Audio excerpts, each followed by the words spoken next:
Ayi Ayala. Welcome to this platform. I want us to solve this EGA question together. The question reads, the fish blank awful. The fish blank awful. A. Smell. B. Smells. C. Is smelling. Option D. All of the above. The word fish can be both singular and plural depending on the context. How then can we decide in this sentence?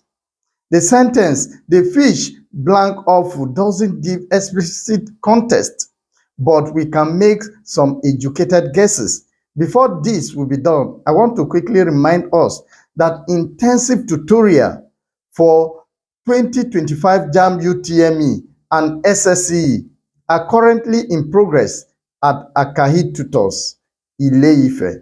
Akahi Tutors provide decent hostel accommodation for students outside Ile-ife at a bearable cost. Should you are interested, you can contact the management of Akahi Tutors on 080-38-644-328. Thank you. In isolation, like in this question, the fish often implies a singular subject, especially in academic or test settings where clarity isn't provided. Test setters or examiners usually expect you to choose the most common and likely usage. So option B, smells, is the preferred answer unless additional context indicates plurality.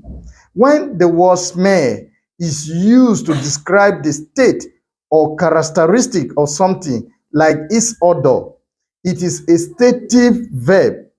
Stative verbs are typically not used in continuous forms, hence smells is correct. While the other options are incorrect, in option A, smell is the plural form of the verb and would only be correct if the subject were plural. For instance, the fish smell awful for multiple fish. However, the subject is singular in this case. Option C, is smelling, is the present continuous form and suggests an action, not a state. While this form could be used if someone is actively sniffing the fish, for instance, he is smelling the fish. It is incorrect here because the sentence refers to the odor of the fish, which is a state. Option D, all of the above. This cannot be correct because option A and C are not grammatically appropriate for the given sentence. So our final answer to this question is option B, smells, with the S inflectional band morpheme. Thank you for joining me in this segment. My name is Joseph Iyaji, and this is Akahi Update. Thank you. Please, if you have not subscribed to this channel, hit on the subscription button or follow or like this post and share it with others. Thank you.